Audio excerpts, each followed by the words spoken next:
What's up, everybody? Welcome to another episode of Coffees for Closers. Today, we're sitting down with a living legend, Jarek Tadla. Just so you know, Jarek Tadla is a resilient coach, speaker, entrepreneur who went from arriving in the U.S. literally dead broke with nothing to retiring financially free at 28. He did that in a span of 7 years, not even knowing the English language. After silently battling anxiety, burnout, and suicidal thoughts, despite external success, he found a new mission, helping high performers master both inner and outer wealth. He's the host of the Mastering Inner and Outer Wealth podcast and author of the best-selling book Not Enoughness, a raw and powerful book that reframes personal struggle as a path to healing. Today, Jarek teaches leaders how to break free from silent suffering, rebuild from the inside and outside, and create legacies rooted in truth, peace, and purpose. Please welcome Jarek Tadla. Thank you. That's a good introduction. Hey, I love AI. I don't know if that was AI, but there's some authenticity. Whoever did that, I love that. Great work, team. Great work. That was good for my ego. Jarek, it's a pleasure having you. We've had some great discussions before the show, and what you've told me so far has been truly, truly inspirational. You know, coming from Poland to America, not knowing the English language, how did you come to this country and really break through into entrepreneurship so quickly? It's funny. I did it. Like everything happened unconsciously, because when I got here, I started washing dishes and going through school and doing everything. And I truly didn't know. Like my entire life, I was always doing something on my own, like selling bottles, looking for like little deals when I was in Poland, always looking for something. But I did not have the skill.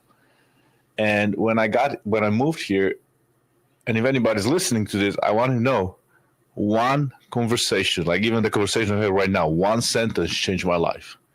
Because I was selling my cars and I was like buying cars at the auctions. So I was working full time as a dishwasher. Then I was going to school, to college. And then I was buying and selling cars at after the accident with the salvage title. And selling them for buying them cost me like around $5,000, selling them for $6,000. So on each car, I make $1,000. So there was always a real estate bag in my head, but it was just a real estate. If I buy a home for $50,000 and sell it for 60, I make $10,000, right? Instead of $1,000. And there was one conversation, one sentence changed my entire life. One sentence. There was a family of my girlfriend at the time, and they said, yeah, they have a fourplex. They live in one of them, and they rent the other three. And I'm like, what? Say it again? Yeah, we have a fourplex, and those three people pay for our rent. That's it. I got home. I told my girlfriend, hey, by the way, we're getting married, and next year we're moving to Colorado. Because, I was in school in upstate New York, Rochester. If anybody knows what it is, it's a hateful place. It's miserable. It's always raining over there. And moved to Colorado, buy my first fourplex. Owner-occupied. Then a few months later, I bought another fourplex, owner-occupied. But the first one, I bought it. I have no idea what I'm doing. So I bought it with $50,000. I sold all my cars. I borrowed money. You know what I mean? It's like, something dropped. That's okay. Borrow money and bought my first fourplex. The second fourplex, 6 months later, I bought owner occupied, and I only paid $5,000. I took 97% financing. That third one I bought using my X credit, and that's how it started. So those 3 fourplexes then turned to 16, 12, and 17 units. Then 50 units, then 100 units, 200 units, 500 units, 1,000, 2,000, and it just took off. Wow. So you've just been buying multi-unit properties for decades. Yeah. But I remember I'm a long-term holder. I'm not a flipper. I'm a long-term holder. I buy and hold.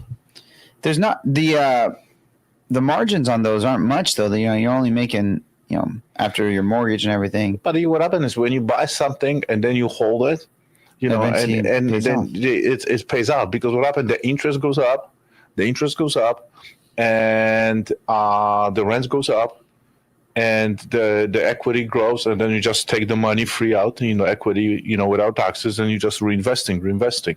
And then you have if anybody's listening right now, have a good track record, then people will throw you money. There's so many people out there, they don't know what to do with money. Attorneys, doctors, people that are successful in their own businesses, they truly don't know how to turn money into more money. And if you have a track record and you know how to leverage money, I mean, sky's the limit. The sky's the limit. Yeah. Wow. So what was that 21-year-old version of you? You weren't an entrepreneur. You were just an immigrant. I didn't even know the word, brother. You know when I learned the word, like maybe when I was 40. I didn't even know what it means. I think everybody does. That's what you have to do. You have to, just be good in business. Or there was I always treated my business like work. And I was sedating with work, and like everybody thinks sedating is a drug, alcohol. No, I was sedating with work because I worked like 22 hours a day. Because that's the thing. I was good at something. Suddenly, I was good at something, and I found completely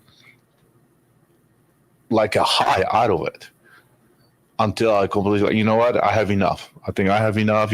I was waiting. 2008 came in. In 2008, I just bought a lot of properties, 10 cents on the dollar. I won lottery. So I won lottery when I moved to the United States, getting a green card, and I won lottery when 2008 happened. When Lehman Brothers out of business, I just bought more and more. And in 2010, it's like, that's a second time. I'm like, I'm done. I retire. I don't do this again.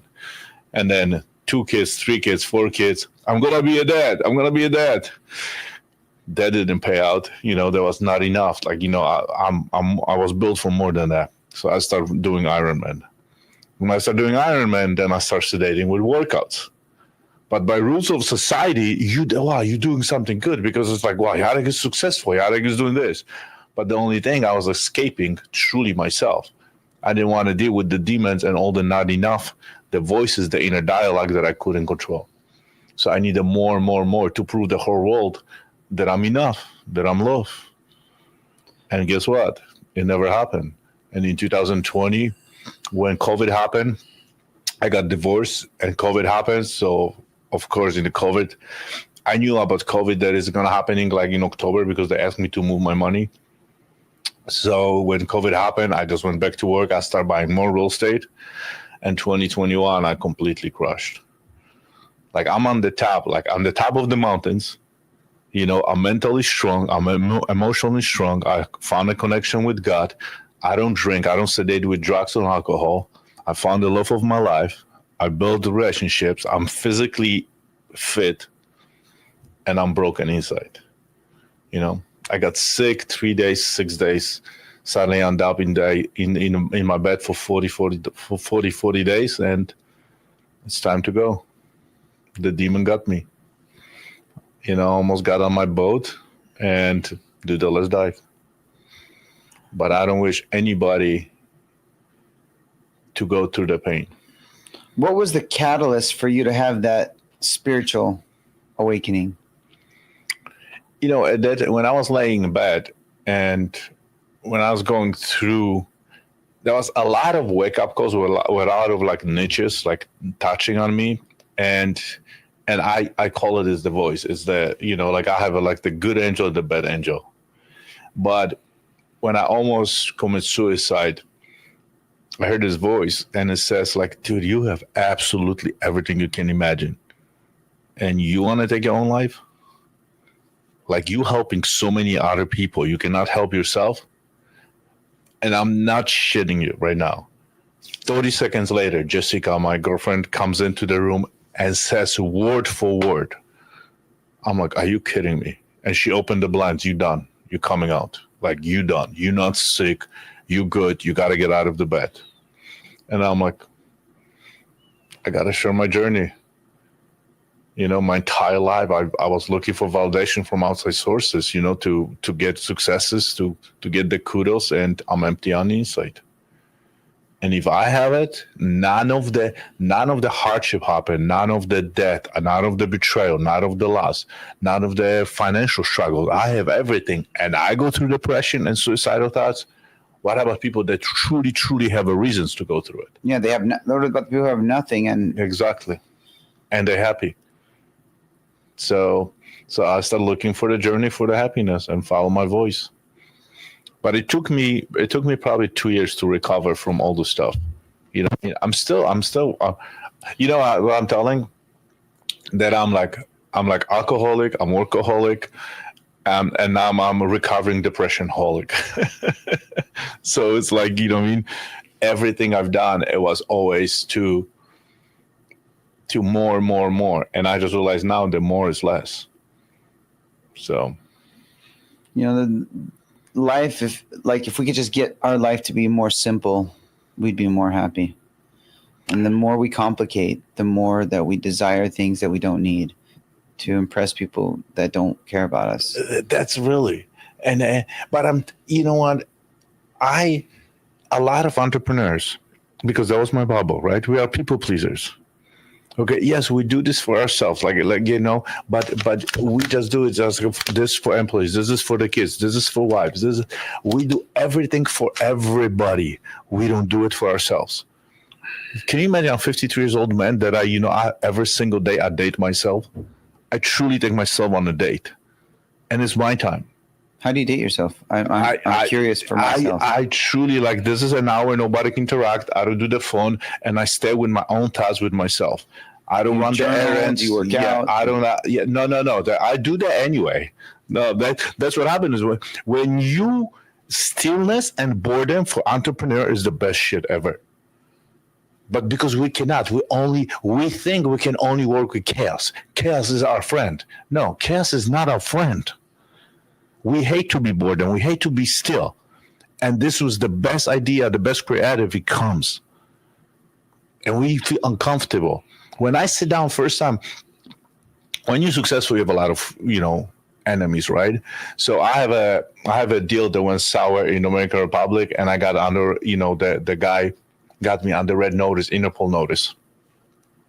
So I'm flying to Panama, and when I landed, there's like, come with us. I'm like, for what? I'm like, do you have a business in the Dominican Republic? I'm like, yeah, I do. I just came back last week. Well, there is a problem. You have a red notice, Interpol red notice. And I'm like, okay. I didn't do shit. So they stopped me for the interview for 24 hours, which 24 hours end up 30 hours in prison. Like, not a prison. It's like a airport jail. Can you imagine being 50 years old, first time in my life, I was alone for 30 hours. The first 2 hours, I was pissed as hell. I can buy this airport, fuck those assholes. They don't know who the hell I am. And then I just spent the time with myself. When I got home, Jessica was like, how you doing? And crying all this stuff. My kid's dead. I'm like, this was the best time in my life. First time in my life, I was alone, without any devices, without anything. Just sit with myself, with my own thoughts. My whole life, when finally the meditations, everything came in, the prayers, and I finally connected with myself. We don't give ourselves a time. When we get bored, when we get sick we always want to do something, especially entrepreneurs. I'm not useful. I'm not, if I don't do anything, I'm not contributing to the society. Shut the fuck up. Sit with yourself. Listen. Be bored. Be still. Talk to you. Spend the time with your own thoughts. Find out who you truly are. Why you doing all this stuff for? Because there's no amount of money that's going to make you enough. There's always somebody with a bigger yacht, with a bigger jet, with a bigger helicopter, with more houses, more businesses, with prettier wife. It's stop. You truly got everything within you, and just listen to the voice. Listen who you truly you are. What you're saying resonates so much with me, because I am that guy who cannot sit by myself. Like, I just have to be stimulated all the time. You sitting? 20 minutes though. The only stillness I get is when I podcast. Okay. And I get to interview someone. I obviously have my phone for the questions, but I don't, I'm on the go. I'm multiple businesses, podcasts, content, this, that, the other, 4 kids, activities, and they're all in multiple sports. It's like running a million miles an hour. But when I do get 5 minutes to sit with myself and reflect, when I drive home, I don't put music on. Like, it's like therapy just to just be in silence. And there's still just a million sounds in my brain, you know. But for an hour of just pure stillness, and which is an incredible goal for me, that would be life-changing. It doesn't have to start with an hour. I'm getting goosebumps. It doesn't have to be an hour, brother. Because what happened, you know how to build new routines. It can start with 10 minutes. 10 minutes become 20. 20 becomes 30. But it's uncomfortable. Telling grown-ass men to sit with yourself, like, what the hell's wrong with you? And the thoughts are coming. And I'm telling you everything. Who the hell come up with this shit? Like, when my coach first time sent me to do you have like any homes, your favorite homes? I'm like, there's a beach home that I absolutely love it. He said, go there for 3 days and sit there without anything. What are you talking? 3 days? Like, dude, I cannot find 5 minutes. You know the bullshit story we tell ourselves. Dude, you have no idea about my schedule. I don't have 5 minutes. He goes, that's the problem. That's the problem. What do you mean you don't have 5 minutes? You know, all the stuff that I created in my head is like, that's what I have to do. This is this. And guess what? We cannot multitask. If the men are listening to this, we men cannot multitask. It's over. We cannot fucking walk and chew the gum because we bite the fucking tongue. We cannot. But guess what? That's what we're doing. So we don't do nothing. We're not present with our kids. We're not present. That's why so many divorces. We're not present with our kids. We're not present with our wives. And that's what? We're not present with the employees. We're not present with ourselves. We're not present with anybody. When you connect with yourself, brother, there's nothing better. It's like you overflowing. But what happened is our bucket is getting emptier and emptier. And you cannot satisfy with all this money. Oh, we're not a businesses. Oh, we're not a book and not a title and not a medal. It cannot. You get empty and you break like me. How do you fill your cup? I was having the same discussion with someone at the dinner table 2 days ago. It's like this Gen Z cannot work in like customer service because they have nothing left in their cup. They're so stimulated by phones and, you know, all the things around them that by the time they go to interact with humans, they're just like, they don't know how. Well, that's, you know what happiness is. We want the instant gratification. And what happened is when you want the instant gratification, you're scrolling the phone. That's the instant gratification. Having a drink, getting a line of cocaine. You know, that's the dopamine level. It hits so much. The happiness when the dopamine level is for the next 20, 30, 50 years. That's what the happiness. But we are not patient. We want everything now.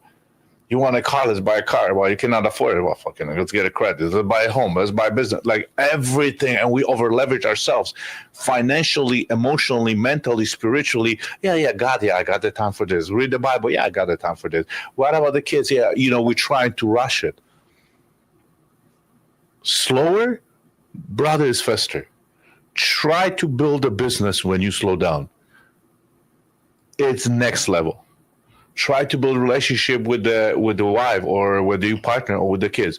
When you slow down, it's amazing. But the problem, we got to find connection with ourselves. I could not connect with myself. I could not connect with God, so I could not connect with the wives. And I'm not the guy that gives you like a marriage advices. I'm on third one. So I definitely I'm 0 for 3, brother. So I don't have a good track record. You know what I mean? Even my own kids stopped talking to me for a year or two. So I'm not the guy to give you advices on that. I'm the work in progress. We're all work in progress. Yeah. But your progress is further than mine. And your wisdom is much more profound than mine right now. So it's like I'm all in on listening to you and applying it. It's awareness and the consciousness level because we are energy and we got to raise it. You know what I mean? Having the awareness and understanding that we the energy and we have to connect with ourselves, it's everybody will benefit from you. Everybody. You guys will love to be around you. Everybody, like people. How do you slow down? How do you slow down when you're fed so much from society and you have and you're this high performer and you're a big CEO and you got all this other stuff and everybody's like asking for this and the other and you got kids and this. How do you slow down? Boundaries. Look at this shit. The boundaries. But if you don't have a boundaries with yourself, because you never give a time to yourself, how can you give a boundaries to somebody else? We want to give. There's nothing else to give. Boundaries. I didn't even know what it means. And the problem is I was never present. Everybody need to have access to me. My phone's got to have access to me. This is like we are addicts. And show me any successful person. I can guarantee you he's an addict. I can guarantee you that. It's addicted personality. That's why I don't drink anymore. That's why I don't do drug anymore. Because when I started drinking very late in my life, very late. I already retired twice. And I knew if I go this way, it's not going to work. I mean, now I come to LA, and of course, I'm in LA, so let's do podcasts because this is my new mission. I know I'm an addict. Now I want to serve. I want to help 8 billion people to realize that the inner wealth, that we create our outer world through the inner world. But we don't take care of ourselves. That's why so much toxicity, so much hate in this world, so much killing, so many wars. We are divided by the politics, by the religion, by men, women, by transgender, by color, by social status, by financial status. And at the end of the day, we just want to be loved and connect with other people. That's what we're born here for. But we're playing this comparison game. Social media is the biggest gift, brother. And guess what? We're just looking, we're scrolling. Like I can look at like the algorithm, and I know who you're gonna be 3-5 years from now. Like I tell my kids, tell me what you read, give me your routines, show me what you look at on the because social media is the biggest gift if you know how to use it. How would you recommend using it based on your own analytics? Well, mostly I give you different. I will go back to the question, and it's a true story. And love you, brother. I know you know what who I'm talking about. I have my amazing friend. He's my attorney, right? And he's in Colombia. Something through my feet came. Our feet as like Colombia. Yeah, we don't say papa, we say papacito. Cocaine, drugs, alcohol, blah blah blah. What goes to Colombia, stay in Colombia. And he moved to Colombia. And I saw the clip and I sent it to him. As a joke, it's like, oh, that's why you're in Colombia, brother. For the next 3 days, my whole algorithm changed. I have only Colombia, I have cocaine, I have alcohol, and all this stuff. But that's what we do to ourselves. We got to change the algorithm with us. What thoughts process we put in. What love we put in, what food we put in, what drink we put in, what the exercise we put in, what boundaries we put in. And the stillness and how do we treat ourselves? I'm a 53 years old man that goes in the mirror every day like, I love you, motherfucker. I'm going to take care of you today. I neglect you for so many years. I will fucking take care of you. I will put the good thoughts in you, lovable thoughts. I will talk to God. I will put a faith in you. And it's just... You do that every day, just affirmation? Every single day.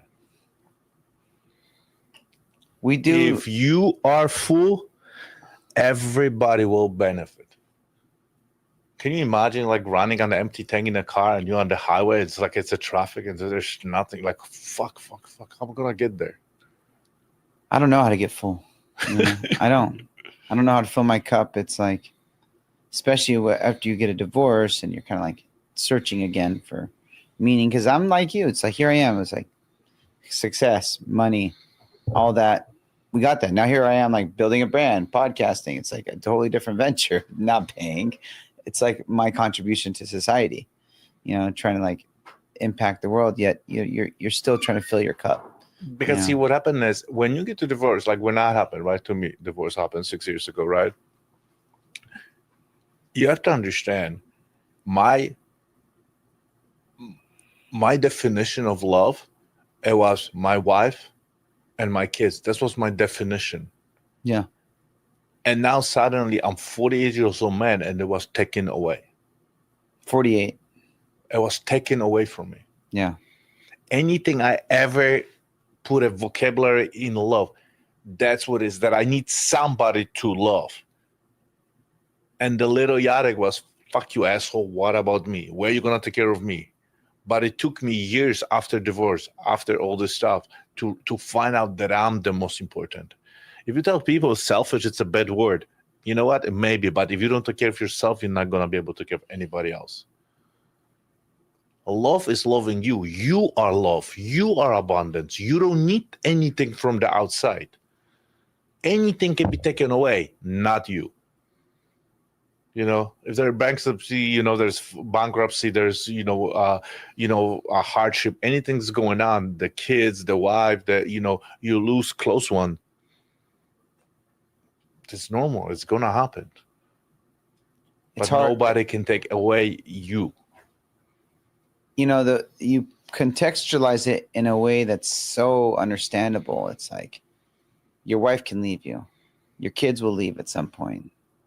Your business partner leaves.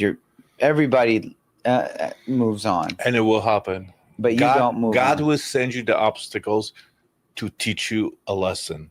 God loves you, and we are on this world to serve. We're not entitled to shit. We already got a body. We're already alive. That's the biggest entitlement you can possibly get. And we're not thankful for that. You know that I started thanking my body after the ski accident when I ended up in the hospital 6 months, 13 surgery, almost lost my leg. I was always grateful.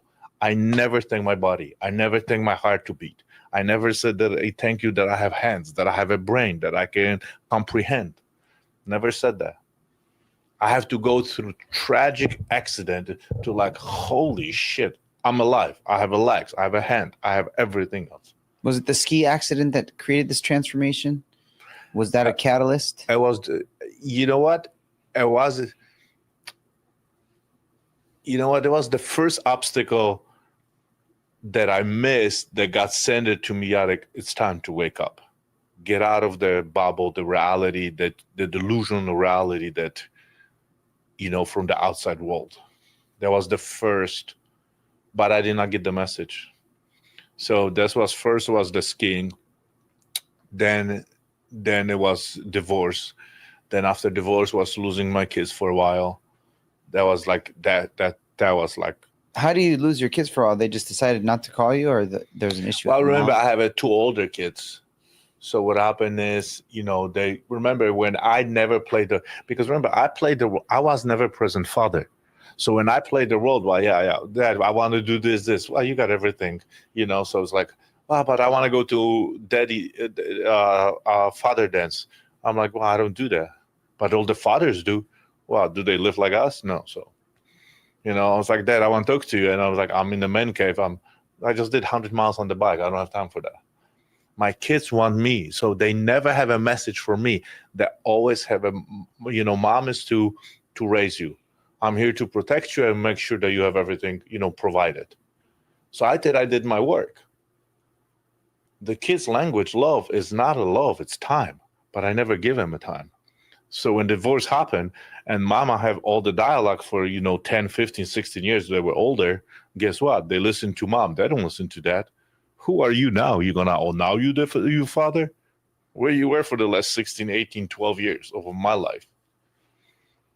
And I own it. I deserve it because I was never present. But I didn't know how to be present with them because I didn't know how to be present with myself. There was always something. So they listen to the dialogue that they've been listening. I was always in raising my kids on the back seat, not even on the driver's seat, on the back seat. Yeah, go to mom, go to mom, go to mom. You know what I mean? I just wrote the check. We all, mom is the primary caretaker. There's not much we can do as fathers. No, I have my kids now 7, and it's like, you know what? I believe. Again, that's what the society wants us to believe. But what happened is because what happened is we can spend time and be present with our kids, and we never are because we're busy. Yeah. You know that I was going not like I love you, but I'm gonna say it. A year ago, 6 months ago, I was driving with my oldest daughter. She got a job in Montauk. And I was driving to where's Montauk? Montauk, Long Island, right? Montauk. Okay. Right? And I'm like, let me drive with you so I can go, I drive with you. I love it. So we and I, spent, father-daughter time. She told me a story that she learned how to ride a bike, some kind of trick. She remembered detail for detail that she came home. She was waiting for me and to show me the trick. I got out of the car, out of the garage. I was on the phone. Brother, I have no idea who the fuck I was on the phone. I don't remember that shit at all. I was on the phone and she was waiting to show me the trick. Finally, she has to go back. She has to go back to bed and go to and it was about bedtime. She never did. She still remembered that. I have no idea who I was on the phone with, who was my client, if I make money or not. But she took this experience 16 years later and lived with her. My dad never had time. Everybody was more important than me. I don't even know. I don't even remember that. But she does. I'm just teaching, I'm preaching, I'm telling like all this stuff. I'm going on the stages, I'm going on the podcast. 6 months ago, I'm coming back. I have a podcast with some, I don't know. I was in my group with Dean and Tony, and my son texts me that there's a graduation, and everybody wants to write a letter, for him for graduations. So that just, make sure that you guys write, the siblings write, the uncles and everybody that know my son, because of our middle school graduation. When I got out of the podcast, it was like, I have like 380. I remember that. I have 300 text messages. And there was like probably 20 from my kids. But I just scrolled through it about this message. I'm driving from Miami. I was on the stage. I'm driving to Miami with my best friend. My son calls me crying. I can't believe it. I can't believe it. I'm like, wow, what happened? And he's crying. Dad, today they was revealing the letters. Everybody got 10, 20 letters, 6 letters. I got 1. I'm like, fuck. I start crying like, are you kidding me? Now I have to process this for a month, because now imagine, like, he's not important.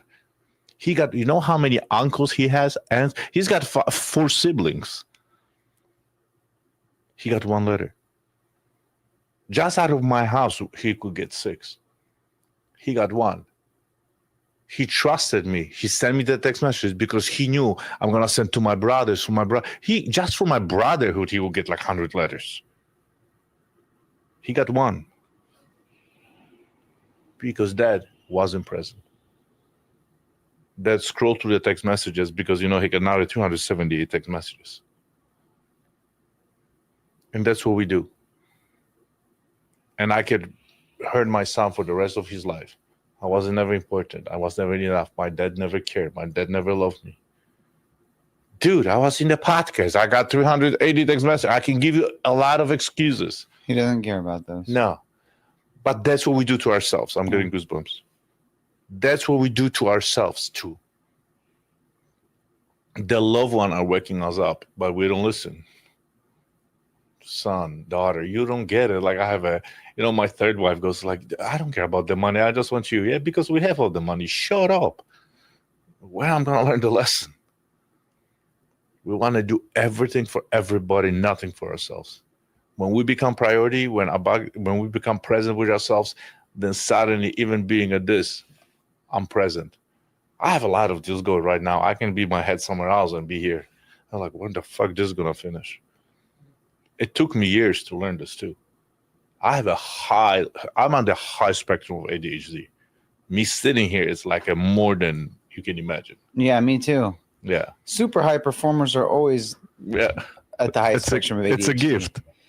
It's a gift. Matter of fact, I was talking to my son's teacher, and I by design, I tried, Jarek, to go to everything now for my kids, because I'm like, I don't care about money anymore.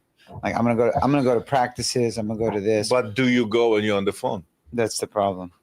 So you're not there. You see, you're not going there. Like I'm still working. Can you imagine, like you were doing this podcast right now? I'll be on the phone. Can you imagine that? Or like going to the dinner and have the phone and be on the phone. I can tell you, you go to dinner with me, and you on the phone, and we can make $100 or $1 billion deal. I can guarantee you, the deal's not done. We're done. I'm not doing a deal with you. You disrespect me. If the phone is more important, amen. You disrespect the server, the busboy, anybody, we done. And we do it. So I'm there. Another story. I met my girl, and my son went to the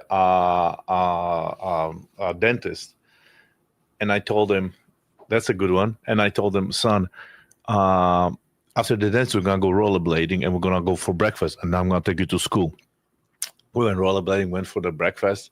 I just met this girl, right? It was like 5-6 years ago, and we've been dating like 6 months.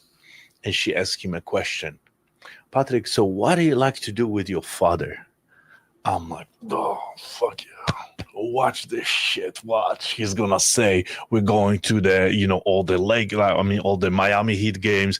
We're on the floor or the boxes. We go to the hockey game, to the Dolphins game, Denver Broncos game. We fly, our jet. We're going skiing, and the same day we're going skiing and scuba diving. Like, wow, tell her. I'm thinking in my head, you're not going to believe this shit. He goes, I like to watch TV with my dad. I'm like, yeah, tell her more. Tell her all the stuff we do, the games. Like, no, I like to watch TV with you, dad. I'm like, what? There must be something more. Ready? Yes, dad. I like to watch TV with you when you don't touch your phone. So I can stop the TV and ask you what you see, and I can talk about the movie. Brother, my tear dropped. Like, what the fuck? Yeah. What the fuck? Like, what do we do, brother? What the fuck do we do?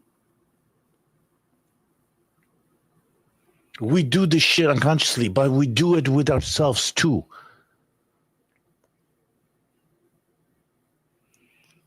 So, rude awakening for me, personally. And that's what your kids want. It's like that undivided attention. That's it. Yeah. And mastering that is so hard, Jarek. What are you feeling now? Because I see your body is going nuts right now. This is your podcast, I know, brother. I know. By the way, I make people cry on my podcast. Me too. It's always emotional, but it's like I can just hear my son's voice saying that to me. It's like, Dad, get off your phone. My 5-year-old telling me that. Like I could see him like at football, like, did you see me pull the flag? I'm on the phone, but I saw him pull the flag. Give him a thumbs up. I could see the disappointment, It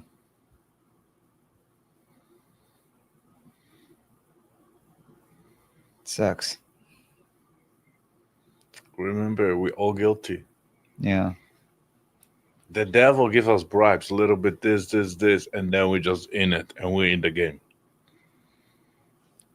Yeah. And remember, they're going to raise the kids. I'm a father of 5. Listen, consciously, unconsciously, my parents, my teachers hurt me. They didn't know. They programmed me the way they were programmed. By the pain, by lack of knowledge, by lack of wisdom, lack of awareness. I did the same thing. And now I'm speaking to wake the people up that we have everything within us and we need to be present. We got to connect with ourselves. We got to connect with our kids. So there's less suicides. People are happier. People don't look for the instant gratification. You know what I mean? And because they gonna model exactly what you do. Like I read 12 books a week. And what happened, I was always reading the books on audiobooks so they can, And my friend told me a few years ago, it's like, dude, you read so much. Like, dude, your kids read, right? And I'm like, no. And he goes, you read so much. I'm like, oh, no, I don't read the audiobooks. Like, I don't have time for that. Like, I like the audiobooks. And he goes, so how does your kids know? Your kids thinks that you on the phone all the time doing business or scrolling or social media or something. I'm like, what the hell? I start reading. Now my kids start putting books, start going to my daughter 13 went to like a Barnes and Nobles buying books. I was like, wow. I did not tell them. I don't eat sugar for 2 years. Don't eat sugar. Don't eat ice cream. It's bad for you, blah, blah. But yet, I'm eating sugar. My son just lost start cutting 17 pounds. Just cutting sugar. You cannot tell the kids don't watch TV. You watch TV. Don't watch the what I mean, the phone, and then do you watch? They watch. Yeah. They see But dude, everything. but I work. Look at the way you live. Shut the fuck up. Like, don't complain. They don't care about any of this shit.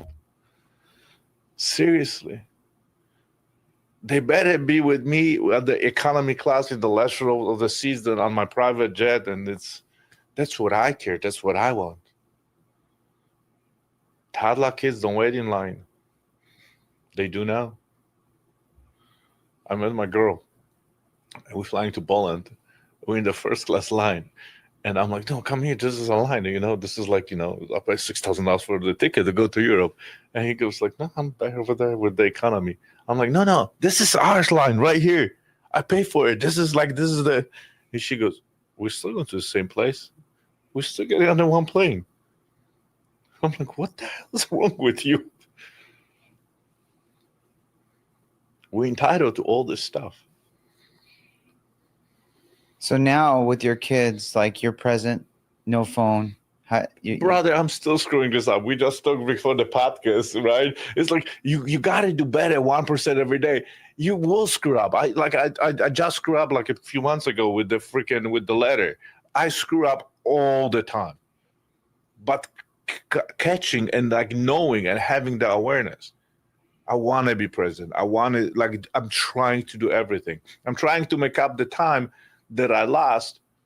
But the problem is we cannot change the past. We can only change the future. And actually the moment is now. I'm trying. But it's not in my subconscious mind to sit, be present, and talk to the kids. I have to learn this stuff. It's uncomfortable. I don't know how to ask questions even. How was your day? I don't even know that. I was never present. I have to learn. I have to read books. I have to listen to podcasts. I have to listen to social media of parenting. I'm learning. Like we learn about stuff about business. Yeah. You know what I mean? This is more important than business. Believe me, when I can guarantee you, who anybody's listening to right now, when you connect with yourself and you become present and you really figure out that your inner world truly, truly in a few years creates your outer world, your business, the abundance will come. You are love, you are abundant, and you got everything you need within you. Believe me, your outer world will change. You will get to the plane, you will get to another house, you will get to the beach house, the ski house, whatever you want, the European house, everything will get there. But take your time. Slower is better. We are on the journey. And the journey, there's no destination. It's who we become on the journey. That's why we have all the hardships. For me, was the ski trip. For me, ski accident. To me, was the divorce. First, second, third. For me, was the kids. You know what I mean? Financial struggles. It was. Was it just the lessons? But it's nice to learn from those lessons. But we are programmed by our parents. We got to reprogram ourselves. You know how nice it is to program yourself the way who you want to be? That's what your parents told you to be. I love my parents. My parents are still alive. They're 85, 82. They have no idea what they want to be to make them happy. They still don't know. They're going to die like that. We are the generational changers. We have the resources to figure out how to improve. And program yourself from inside out. Who do you truly want to be? And who you truly are. And it's not going to take a month or a year. It's a journey, brother. But when I people when I ask people like, who are you? The first thing, I'm entrepreneur, I'm a father, I'm a boss, I'm the husband. I'm People give you all the titles. What? The identity. Who truly you are? Like I and my question, like who is Yarek? It keep changing. I keep evolving. I keep finding who I am. But you're not gonna hear me. I'm the father. I'm an entrepreneur. I'm a business real estate guru. I'm a little Polish guy trying to figure out life. And I want to share with the world so they don't freaking stop killing themselves and go through depression or through the burnout. The burnout is a bullshit story. We're just chasing something that we never will chase. Got a couple last questions. This one's about raising your kids. How are you? Because, you came dead broke from Poland and you built an empire, a real estate empire. How are you instilling that same level of grit, that mindset into your kids to really work hard to accomplish the same kind of lifestyle? Because they've been handed everything, flying on private jets, sitting on, the floor seats of the Miami Heat. How do you instill hustle into kids that are, given, a true silver spoon? I mean, a silver spoon is not even, it's an understatement. Look at this. That's a good question, actually. And I've been asked the question a lot. And like the question comes a lot around very wealthy families, a lot at the dinner tables when we sit down and talk. And the answer is one: we got to teach them. They're not going to have the grit. They're not going to have the hunger. They're not. They don't need to. They need to have the emotional intelligence to be able to use all the resources that we have. We give it to them. And that's hard. Not the IQ, not the BQ, business intelligence, not the technology, the TQ, the EQ, the emotional intelligence, being able to use all the resources and all the knowledge that my parents, my grandparents, the parents, because there's so many families, I follow so many families, they're wealthy from generation to generation. That's what they do. That's what we got to implement. Bring the awareness. Yeah, like Trump was given what $100 million to start. But so what? Yeah, but we can this. But then he took it to the next level. Yeah, and then how his younger and his boys now. Yeah, Eric Trump became a billionaire on his own. Started, It is emotional intelligence. He's done a great job teaching them. Being able, exactly. Being able, it's like what you cannot just not give it to them. You gotta give it to them. You spoil them. But you gotta teach them how to use it. And when you're not present, you cannot do it. You can do it. Your kids will not start like my kids. They're not suddenly not gonna start listening because the father said so.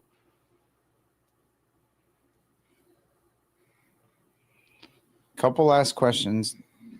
This is a goal question. What's a personal goal that you have for yourself? A family goal that you have for your family? And I don't even know if you have any business goals, but we'll throw that in there too.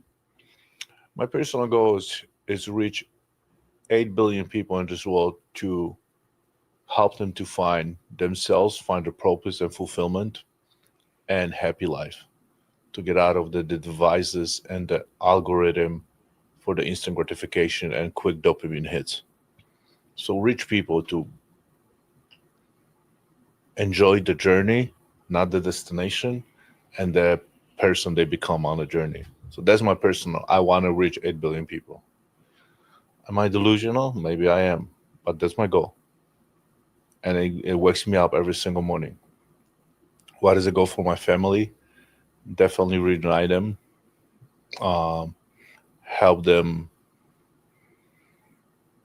make sure that my kids truly know who they are, not what the father wants them, not what the mother wants them, or not what the society wants them to what they truly, truly want, and find a purpose and fulfillment in life and happiness.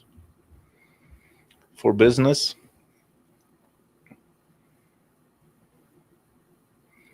I want to change my culture of my companies.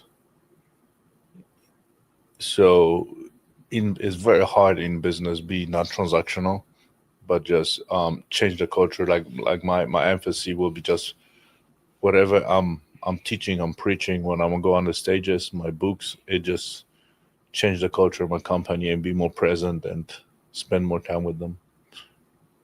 You know what I mean? Because they have access to me. One last question. When you're in front of the pearly gates, what do you think God's going to tell you? You did pretty good during your life, you know. Because it's you know what? That's a good. It's funny. I talked about it 2 days ago to my friend. I think that our life is preparing us for afterlife. So you better go and serve. And whatever you're going through, hard or good, go share it with some people because people needs to hear your story. And I think that's the biggest thing that I'm preparing for my afterlife. But I'm gonna still live another 70 years, brother. I'm obsessed if it comes to my health and you know what I put in. And I'm completely obsessed with that. So no, we all are. We're all biohacking. We're all cutting. Yeah, I'm huge on biohacking. I'm huge on the soul hacking. I want to figure out like more who truly I am, and the longevity. It's huge. But I'm also go deep in the spirituality, my soul, my spirit, my heart, my love, faith with God, faith with who we truly are. That's my goal. No, you look like you're gonna live another 70 years. Oh hell yeah! Watch me. I have more energy right now being 53 than I was 16 or 20. I'm in the best shape and also the most energetic I've ever been myself. Now I'm 44. Yeah. So I get it. I'm telling you that global, like this financially, like globally, financially, we are connected. The same thing with through all the wisdom, education, and technology, and the biohacking. Now, there's a guy from India. We all sharing the wisdom right now. We have access. We don't need a doctor. We don't need an attorney. We don't need anybody anymore. We can access it from everywhere else. So we can live better quality life. I tell people, when you fix your inner world and you freaking truly happy, suddenly you only see happiness outside. I'm telling you, your wife is hotter, you have a better sex, your partner, your kids are smarter, because suddenly when you truly only have love and positivity and like ecstasy in you, you only see the good stuff. Suddenly you don't see the bad stuff. So that would be my biggest goal. Jarek, this has been one of my favorite podcasts. This is thank you, brother. Lots of profound wisdom. You've been very, very inspirational, motivational, and it's a true testament that, who cares about money? I mean, I know fortunately, money came as a result or byproduct of our efforts, but it's our inner self that's like the most important. And you really inspired me to really reflect more. And despite the fact that if there's anybody listening, just if you touch one soul, the show was worth it. I'm sure you're going to touch a lot of souls. Thank you, brother. God bless you. I hope you hit all of your goals, and may there be more fruit in the relationship and growth with your children and all the people. And I hope, you touch 8, 10, 20 billion people, because I know that you're going to live another 100 years. So there you go. You got a lot of time. We have time. And that's funny, whoever listening right now, we do have lots of time. Nothing has to happen now. And I'm supposed to be a lot farther than this in life. No, you're supposed to be exactly where you are. You know what I mean? Yeah. Stop with the regret. Forgiving yourself is the biggest freaking gift. And it's not easy to forgive yourself. Wow, because I should have, I would have. Shut up. We are here today. We're exactly where we're supposed to be. That's it. Yeah, if people want to connect with you, how do they find you? Find me on Instagram, YouTube. Instagram channel is the best one. Tadla Jarek at Tadla. My first and my last name. I'm gonna put a link. And YouTube, all my social media. When you put my name, you'll find me. So. Tadla Jarek, and Jarek is J. Jarek. Jarek. So Thank you, Tadla. Thanks. Thank you, Jarek. It's been a pleasure to have you on the show. It's been an absolute blessing. I'm inspired. I'm pumped up. God bless you. Thank you for jumping on Coffees for Closers. thank you. Jarek Tadla. Make Thank sure you connect with him, guys. This guy is going to change the world. God bless. Thanks for tuning in.